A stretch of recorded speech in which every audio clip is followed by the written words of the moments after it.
আজকে আমরা ইসলামের প্রকৃত সালাহ নিয়ে আমরা কিছু কথা বলবো। আপনারা জানেন বিভিন্ন জায়গায় আমাদের ব্যাপারে আমাদের যারা আদর্শিক প্রতিপক্ষ আছে তারা সাধারণ মানুষের মাঝে আমাদের সালাহ নিয়ে তারা নানান ধরনের অপপ্রচার করে। তো কাজেই সাধারণ জনগণের, ধর্মপ্রাণ মানুষের দেখার দরকার আছে, জানার দরকার আছে যে সালাহ আমরা কিভাবে কায়েম করি এবং সালাতের প্রকৃত আকীদা কি, আমরা কি আকীদা পোষণ করি সালাহ সম্পর্কে। সেজন্য আজকে আমি সালাহ সম্পর্কে কিছু কথা বলবো এবং সকলের উদ্দেশ্যে 2 রাকাত সালাহ কেমন হবে সেটা আমি দেখিয়ে দেব। তো সালাহ কায়েমের নির্দেশ আল্লাহ মোমেনদেরকে দিয়েছেন। সালাহ করবে মোমেনরা। আল্লাহ কোরআনে বলেছেন, হে মোমেনরা, তোমরা সালাহ এবং সবরের মাধ্যমে আল্লাহর সাহায্য কামনা করো। ইয়া আইয়ুহাল্লাযীনা আমানু ইসতাঈনু বিস-সাবরি ওয়াস-সালাহ ইন্নাল্লাহা মা'আস-সাবিরিন। নিশ্চয়ই আল্লাহ সাহাবীদের সাথে থাকবেন। তাহলে সালাহ কায়েম করবে মোমেন। প্রথম কথা হচ্ছে এটা। দ্বিতীয় কথা হচ্ছে সালাহর একটা উদ্দেশ্য আছে। আল্লাহ সুবহানাহু ওয়া তাআলা উদ্দেশ্যবিহীন কোনো কাজ দেননি, কোনো আমল দেননি। সমগ্র ইসলামের একটা উদ্দেশ্য আছে। সেটা হচ্ছে এই, ইসলাম হচ্ছে আল্লাহ দেওয়া জীবন ব্যবস্থার ফল, রেজাল্ট। এটা মানব জীবনে কায়েম করে, কার্যকরী করে, প্রতিষ্ঠা করে শান্তি আনা, মানুষ যেন দরজা খুলে ঘুমাতে পারে, মানুষের সামাজিক নিরাপত্তা, অর্থনৈতিক নিরাপত্তা কায়েম হয়। এক কথায় মানব জীবনে শান্তি প্রতিষ্ঠা করাই ইসলামের উদ্দেশ্য। তাহলে সালাতের উদ্দেশ্য কি? সালাতের উদ্দেশ্য হচ্ছে মোমেনের চরিত্র অর্জনের জন্য প্রশিক্ষণ। মোমেনের কিছু গুণাবলী লাগবে, অ্যাট্রিবিউটস লাগবে। মোমেন যেন আল্লাহর দ্বীন প্রতিষ্ঠা করতে পারে, ইবলিসের চ্যালেঞ্জে আল্লাহকে বিজয়ী করতে পারে সংগ্রাম করে। এই সংগ্রামের জন্য মোমেনের চরিত্র লাগবে। কোনোটা আধ্যাত্মিক চরিত্র, কোনোটা শারীরিক চরিত্র, কোনোটা তার মানসিক চরিত্র। সালাতের আপনারা জানেন 2টি দিক থাকে, 2টা দিক। একটা হলো খুশু, একটা হচ্ছে খুজু। আল্লাহ কোরআনের সূরা মুমিনুনে বলেছেন, নিশ্চয়ই ওই সমস্ত মোমেনরা সফলকাম যারা তাদের সালাতে খাশিউন, বিনয় নম্র, বিনীত। তো এটা হলো খুশু। আর খুজু হচ্ছে আরেকটা। আমরা একটা বাংলা এটা বলতে পারি, একটা হচ্ছে আত্মিক, একটা হচ্ছে বাহ্যিক। তো এই সালাতের 2টা দিক। কিন্তু প্রাইমারি যে আইডিয়াটা, আকীদাটা, কনসেপ্টটা, এটা কিন্তু ক্লিয়ার হতে হবে। কিন্তু এটা জানা না থাকলে সালাই হবে না। সেটা কি? সালাহ হচ্ছে মোমেনের চরিত্র অর্জন করার জন্য আল্লাহ প্রদত্ত একটা প্রশিক্ষণ, একটা প্র্যাকটিস। মোমেন যেন আল্লাহকে দুনিয়াতে বিজয়ী করার জন্য, আল্লাহর খেলাফত করার জন্য, আল্লাহর হুকুমত কায়েম করার জন্য মোমেনের কাঙ্ক্ষিত চরিত্র যেন অর্জিত হয়, সেই চরিত্র অর্জনের জন্য ডাইস, সাঁস বা মোল্ড, সেটা হলো এই সালাহ। খুশু কি আর খুজু কি? যেমন সালাতের ভেতরে বাহিরে ফরজ যারা ফকিরা সাব্যস্ত করেছেন, কোরআনে আল্লাহ তাআলা স্পষ্টত উল্লেখ করেছেন 13টি ফরজ, তাই না? প্রথমেই হলো আপনার শরীর পাক। আপনার শরীর পাক সাফ হতে হবে, পবিত্র হতে হবে। নাপাক শরীরে সালাহ হবে না। দ্বিতীয় হলো যেই জায়গায় আপনি দাঁড়িয়েছেন জায়গাটা পাক হতে হবে। তৃতীয়ত হলো কেবলামুখী হতে হবে। তাহলে প্রথমে কিন্তু পাক সাফ করে সালাহ কায়েম করা, এটা কিন্তু আপনার চরিত্রের ভেতরে একটা পবিত্রতা কায়েম করে দেয়। পরিষ্কার পরিচ্ছন্নতা কিন্তু ইমানের অঙ্গ। আর একটা হাদিসে আছে, ইমানের 70টি শাখার মধ্যে একটা হলো পরিষ্কার পরিচ্ছন্নতা। তো কাজে সালাতের মধ্যে পরিষ্কার পরিচ্ছন্নতার দিকে কিন্তু এটা হলো বাহ্যিকের মধ্যে একটা, খুজুর মধ্যে এটা একটা। এবার কেবলামুখী হওয়া। এই যে কেবলামুখী কেন হবেন? এই কেবলামুখী হওয়ার উদ্দেশ্য হচ্ছে এক একজন এক এক দিকে কিন্তু দিক ঠিক করলে হবে না। আল্লাহর দিক, অর্থাৎ আপনার মুসলমানদেরকে তাদের লক্ষ্য, তাদের উদ্দেশ্য একদিকে ঠিক করা হয়েছে। কাবা, আমরা বলি না কাবাতুশ শরীফাতে আল্লাহু আকবার, ইন্নী ওয়াজহাতু ওয়াজহিয়া লিল্লাযী ফাতারাস সামাওয়াতি ওয়াল আরদ হানিফা ওয়া মা আনা মিনাল মুশরিকিন। এটা কিন্তু কোরআনের আয়াত। এটা আমাদেরকে শিক্ষা দেওয়া হয়েছে যে সালাতে দাঁড়ালে এই দোয়াটা পড়বেন। এটা কিন্তু খুব ইম্পর্টেন্ট একটা দোয়া। এখানে কি বলা হয়েছে? আমি আমাকে, এই যে ওয়াজহুন, আমার মুখমণ্ডলকে, আমাকে নিবদ্ধ করলাম, রুজু করলাম সেই আল্লাহর দিকে যিনি আসমান জমিনের মালিক, প্রভু। আমি মুশরিকদের অন্তর্ভুক্ত নই। এই যে শিরিক না করে শুধুমাত্র আল্লাহর আনুগত্য করা, আল্লাহর একত্ববাদের প্রতি, আল্লাহর দিকে রুজু হওয়া, অর্থাৎ মোমেনদের লক্ষ্য হবে একদিকে, সেটার জন্য কাবার দিকে মুখ করা। এরপরে কি দাঁড়িয়ে সালা করা আছে না ফরজের মধ্যে? এই যে দাঁড়ানোর মধ্যে দেখা যাচ্ছে, দেখবেন কাতার সোজা করে যখন দাঁড়াবেন আপনি, এখানে কিন্তু ঐক্যের শিক্ষা হচ্ছে। ধনী দরিদ্র, গরিব, শিক্ষিত নিরক্ষর, কৃতদাস, মালিক, মুনিব, এটা কোনো ডিফারেন্স থাকতেছে না। একমাত্র ইসলাম এই ভেদাভেদ, বর্ণবাদ দূর করেছে এই সলাতের এই প্র্যাকটিসের মাধ্যমে। এরপরে সূরা ফাতিহা এবং অন্য কোনো সূরার আয়াত পাঠ করা, এই যে এই বিষয়গুলি। তারপর রুকু সেজদা করা। এই রুকু সেজদার মধ্যে কি আছে? রুকু সেজদার মধ্যে আল্লাহর আনুগত্য করার প্র্যাকটিস। রুকুতে যখন আমরা গিয়ে বলি সুবহান রাব্বিয়াল আযীম, আল্লাহ তুমি অনেক বড়, আজিমাত আমরা জানেন আজম থেকে, আজম অনেক বড়, এটা বিশালতায়, তোমার ক্ষমতা, তোমার কাদিরিয়াত অসীম, আমি আমার মস্তককে তোমার হুকুমের প্রতি আনুগত্যশীল করলাম। এটা হলো আপনার ওই খাশেউন, খুশু যেটা, মানে অর্থাৎ আধ্যাত্মিক দিকটা। আপনি যখন সালাতে দাঁড়াবেন তখন কিন্তু যখনই আপনি দাঁড়াবেন যে ফাতারাস সামাওয়াতি ওয়াল আরদ হানিফা ওয়া মা আনা মিনাল মুশরিকিন, আসমান জমিন প্রভুর সামনে আপনি দাঁড়াচ্ছেন, তার শানে এখন সেজদা করবেন। তিনি আপনার কার্যাবলী দেখছেন, তিনি আপনার মনের কথাও দেখছেন, ওনার আপনার সালাতের মনোভাব হবে এমন। আর হচ্ছে যখন আপনি সেজদাতে যাবেন তখন আপনি সুবহান রাব্বিয়াল আলা, সুবহান রাব্বিয়াল আলা, আল্লাহ তুমি সুউচ্চ সুমহান। আলা মানে কি? উচ্চ মর্যাদার, আমি একেবারেই নগণ্য ক্ষুদ্র, আমি কিচ্ছু না। তাহলে আপনার অহংকার থাকে না আর। এই সেজদাটা একদিকে খুশু আর একটা খুজু হবে। খুজু হবে কি? যেভাবে হাদিসে বলা হয়েছে, রাসূল যেভাবে বলেছেন সেভাবে ঠিক যথাযথ নিয়মে পিঠ সেজদার টাইমে থাকাটা, নাক কপাল ঠিক মতো রাখাটা কেবলামুখী করে, এটা হলো খুজু, মানে হলো বাহ্যিক দিক। কিন্তু আপনি যখন সেজদাতে সুবহান রাব্বিয়াল আলা বলছেন, এটাকে আপনি আধ্যাত্মিক দিক, একটা জাগতিক, একটা আধ্যাত্মিক। ইক্তাদাইতুল বিহাযা আল ইমাম, আমরা যে নিয়ত বাঁধি, আমরা বলি নিয়ত ছাড়া কোনো আমলই হবে না। নিয়ত ফরজ, সোজা কথা, নিয়ত কিন্তু একটা ফরজ। যখন ইমামের কমান্ড ফলো করছেন আপনি, যে ইমাম যখন সামি আল্লাহু লিমান হামিদাহ মাথা তুললো, আপনি সঙ্গে সঙ্গে মাথা তুললেন। ইমাম যখন আল্লাহু আকবার বলে সেজদাতে গেল, সঙ্গে সঙ্গে আপনি ইমামকে অনুসরণ করলেন। এই যে ইমামকে অনুসরণ করার মধ্য দিয়ে আপনার একটা আনুগত্যের প্র্যাকটিস হলো। তাহলে দেখুন, আমি এতক্ষণ যে কথাগুলি বললাম, আরো অনেকগুলি ব্যাপার আছে, সংক্ষেপে শুধু এইটুকু বললাম যে সলা হচ্ছে মুমিনের চরিত্র হাসিল করার জন্য, চরিত্র অর্জন করার জন্য আল্লাহ প্রদত্ত একটা প্রশিক্ষণের ব্যবস্থা। যদি সালাতের নিয়ম কানুনগুলি আপনি ফলো করেন, যেগুলো ফরজ বাধ্যতামূলক, যেগুলো ওয়াজিব, সুন্নত, নফল, মুস্তাহাব, এগুলি সব একত্রিত করলে প্রায় 100টার উপরে নিয়ম হয়। তো আমি চিন্তা করলাম যে আমরা দেখলাম যে এই নিয়ম কানুনের সঙ্গে পৃথিবীতে একটা জিনিসের মিল আছে, সেটা হলো সেনাবাহিনীর কুচকাওয়াজ। দেখুন, সেনাবাহিনীতে একজন কমান্ডার থাকে, তিনি সৈন্যদেরকে প্যারেড করায়, পিটি করায়, লেফট রাইট করায়।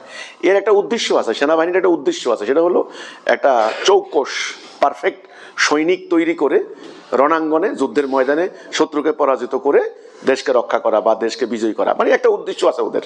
তো আল্লাহ সুবহানাহু ওয়া তাআলা কিন্তু আল্লাহ রাসূলকে যখন দিন প্রতিষ্ঠার দায়িত্ব দিয়েছেন, দুনিয়াতে প্রতিষ্ঠা করার জন্য কিভাবে করবেন সেই তরিকা আল্লাহ দিয়েছেন, সেটা হলো জিহাদ এবং কিতাল। দেখবেন রাসূলুল্লাহর পুরো সংগ্রামী জীবন জিহাদের জীবন। এক জীবনে উনি 78টা যুদ্ধ করেছেন। বিশ্বের ইতিহাসে এমন মহামানব আমি আর দ্বিতীয়টা দেখি না। তাহলে তিনি এই বাহিনীটাকে ঐক্য শিক্ষা দিয়েছেন, ডিসিপ্লিন শিক্ষা দিয়েছেন, আনুগত্য শিক্ষা দিয়েছেন, আল্লাহর জন্য সবকিছু উৎসর্গ করার প্রেরণা শিক্ষা দিয়েছেন। এটার এই শিক্ষার প্রশিক্ষণটা কোথায় পেয়েছেন তিনি? এটা হলো সালাহ। সালাটা এত গুরুত্বপূর্ণ ব্যাপার, এটা মুমিনের আধ্যাত্মিক এবং বাহ্যিক, আত্মিক এবং জাগতিক উভয় দিকেরই তাকে প্রশিক্ষণ দেওয়া হচ্ছে। এই হচ্ছে সালাতের একেবারে বুনিয়াদী কথা। তো হাদিসে যেভাবে বর্ণনা করা হয়েছে আমরা সেই বিষয়গুলোকে অনুসরণ করব। আজকে আমাদের সম্পর্কে সালাহ নিয়ে মানে ব্যাপক একটা নেগেটিভ ধারণা সৃষ্টি করে দেওয়া হয়েছে। আমরা দেখেছি, আমরা নাকি সালাহ নষ্ট করেছি, আমরা নাকি ইসলামের নামাজকে বিকৃত করেছি। এগুলা হলো ভুল অপপ্রচার। আমরা সালাহ নষ্ট করি নাই, আস্তাগফিরুল্লাহ, আমরা নামাজকে বিকৃত করি নাই। বরং আল্লাহ রাসূল যেভাবে সালাতের আকীদা ঠিক করে দিয়েছেন সেটাকে আমরা সঠিক জায়গায় আনার জন্য আমরা চেষ্টা করছি। তো আজকে আপনাদেরকে আমি 2 রাকাত সালাতের নিয়ম কানুন দেখিয়ে দেব এবং হিজবুত তাওহীদ যেভাবে সালাহ কায়েম করে আশা করি আপনাদের কাছে বিষয়টা পরিষ্কার হয়ে যাবে। অন্য কোনো অপপ্রচার যারা আমাদের বিরুদ্ধে করেন তাদের এই অপনোদন হয়ে যাবে ইনশাআল্লাহ। তো সে ঠিক আছে, সবাই তাহলে দাঁড়ান।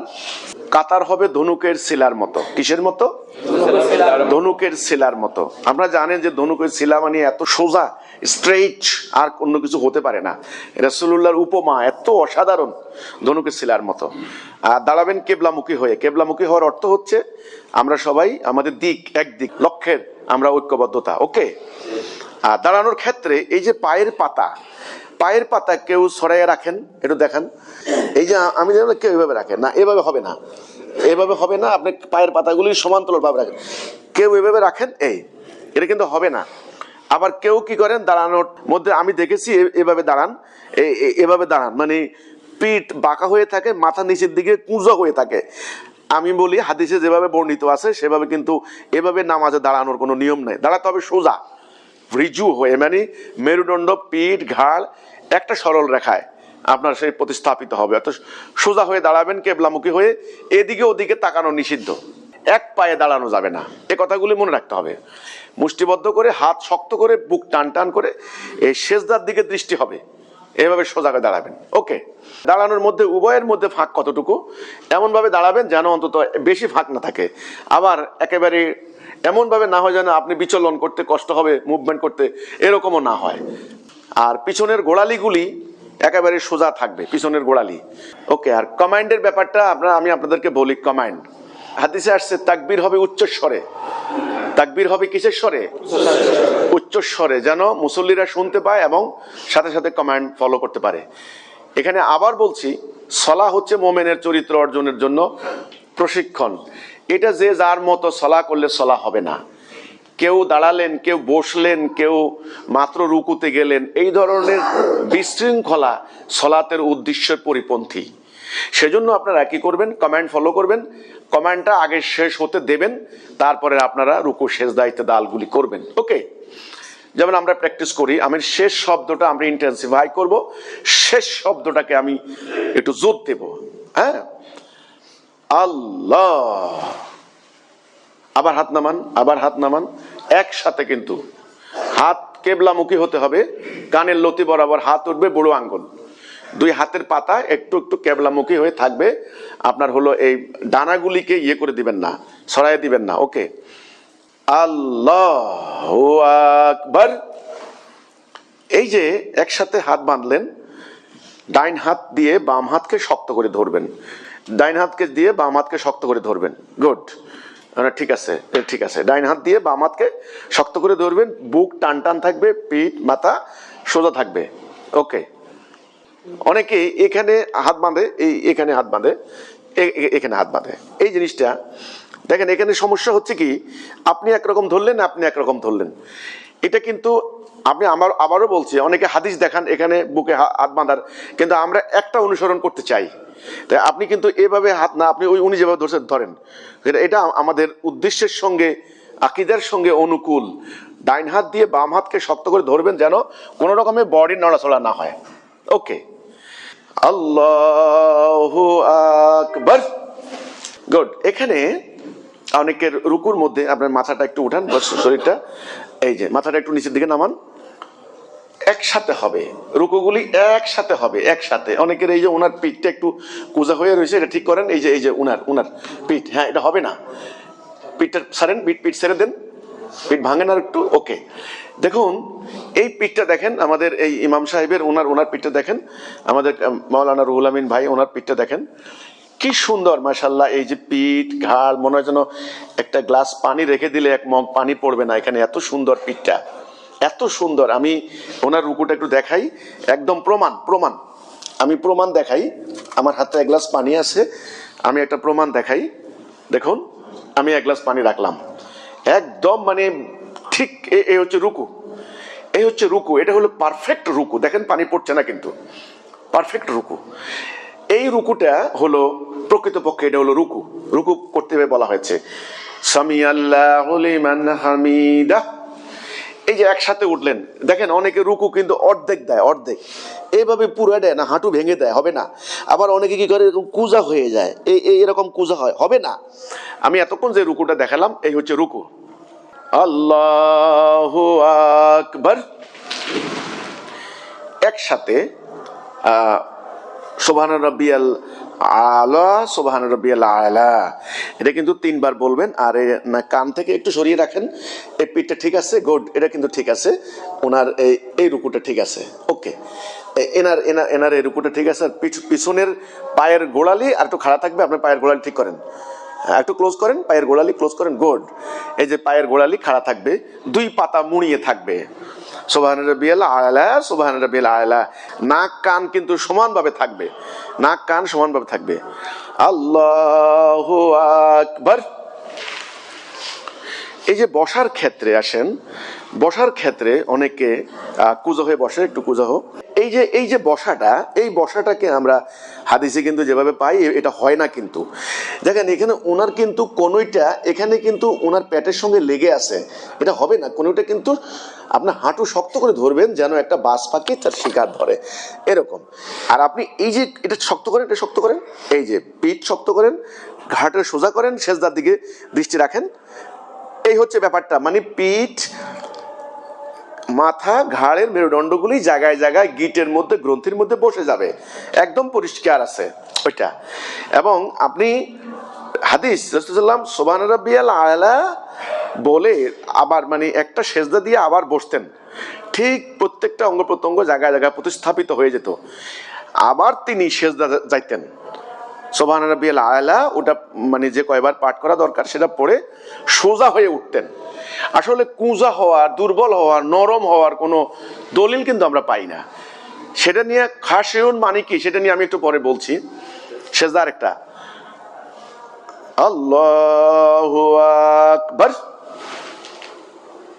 এই সেজদা কিন্তু এখন কিন্তু একসাথে উঠবেন। হ্যাঁ, আমরা চেষ্টা করব একসাথে উঠতে। আল্লাহু আকবার। অনেকে কিন্তু এখনো উঠতে দেরি করেছেন। এখানে একটা কথা কি দেখেন, যারা অসুস্থ, হ্যাঁ, যারা অসুস্থ, রোগা, বৃদ্ধ, তাদের ক্ষেত্রে বিষয়টা ব্যতিক্রম। সেটা কি? সেটা হচ্ছে তারা চেয়ারে বসেও পড়তে পারেন, বা আর কিন্তু যারা দাঁড়াতে পারেন, মুভমেন্ট করতে পারেন, রুকু দিতে পারেন, সেজাইতে পারেন, তারা বসে বসে কিন্তু নামাজ পড়া জায়েজ হবে না, আপনারা জানেন। কারণ কোনো ওজোর ছাড়া, বিনা ওজোরে শরীয়তের নির্দেশনায় কিন্তু আপনার উপরে কার্যকরী হবে না। ওজোর থাকলে সেটা ভিন্ন কথা। জেহাদের ক্ষেত্রেও কিন্তু ছাড় দেওয়া হয়েছে, যারা খঞ্জর, যারা অন্ধ, তাদের জন্য ছাড় দেওয়া, কিন্তু যারা সুস্থ সবল তাদের জন্য জেহাদ ফরজ। তেমনি আপনি রুকু সেজদা করতে পারেন, আপনি মুভমেন্ট করতে পারেন, আপনি সুস্থ, আপনি চেয়ারে বসে বসে নামাজ পড়বেন, সে নামাজ হবে না কিন্তু। এটা হলো কথাটা। তো তাহলে আমি আবারও বলছি, আপনারা ঠিক হাদিসে যেভাবে বর্ণিত আছে সেভাবে সালা করতে হবে। আল্লাহু আকবার, সামি আল্লাহু লিমান হামিদা, আল্লাহু আকবার, আল্লাহু আকবার, আল্লাহু আকবার। শেষ বৈঠক, আল্লাহু আকবার। শেষ বৈঠকের যে দোয়াগুলি পড়া হয়, যেমন ধরেন দরুদ শরীফ আছে, আত্তাহিয়াত আছে, এরপরে অন্যান্য আরো অনেক দোয়া পড়েন অনেকে। এগুলা নিয়েও কিন্তু তর্ক আছে, বিতর্ক আছে, আমরা কোনো বিতর্কে যাব না। আপনি একটা যৌক্তিক যেগুলি আসলে আত্তাহিয়াত এবং দরুদ, এগুলি পড়ার পরে অন্যান্য দোয়া একেবারে হাদিসের মধ্যে আছে, সেগুলি আপনি সংক্ষিপ্ত।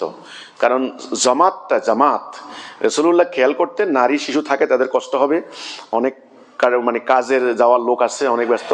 এই জন্য জামাতকে যতটুকু সম্ভব চেষ্টা করা হবে একটা যৌক্তিক টাইমে শেষ করা, দীর্ঘ না করা, একেবারে তাড়াহুড়াও না করা।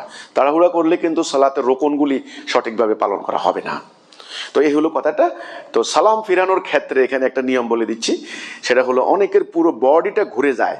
আপনি মাথাটা একটু করেন, মানে অনেকে এই যে এভাবে বসে, বৈশা এদিকে সালাম ফিরা, এদিকে ঘুরায়, আবার এদিকে সালাম ফিরে এদিকে ঘুরায়। এই জিনিসটা কিন্তু হাদিস মোতাবেক কিন্তু সালাম হয় না। হাদিস সোজাই বসেন। সেটা হলো শুধু আপনার মাথাটা ঘুরবে ডাইনে বামে, জাস্ট এটা তাকবীরের মানে কমান্ডের সঙ্গে সঙ্গে। সালামু আলাইকুম ওয়া রাহমাতুল্লাহ, সালামু আলাইকুম ওয়া রাহমাতুল্লাহ। সোজা হন, সালাহ কিন্তু শেষ। আপনারা দেখছেন কিন্তু বডি কিন্তু ঘুরে নাই। অনেকে অপপ্রচার করে আমরা নাকি বাম দিকে ফিরে সালাম ফিরাই। মিথ্যা, মিথ্যা, বানোয়াট, প্রোপাগান্ডা, অপপ্রচার আমাদের বিরুদ্ধে। আমরা কেন বাম দিকে সালাম ফিরাবো? এটা কি কোনো নিয়ম হলো? তো কাজেই আমাদের সালাতে, আমরা মুসল্লিদের সালাতের নিয়ম কানুনের ব্যাপারে যথেষ্ট যত্নবান, এবং সেটা আমরা চেষ্টা করি ইসলামের সঠিক নিয়মে সালাহ কায়েম করতে।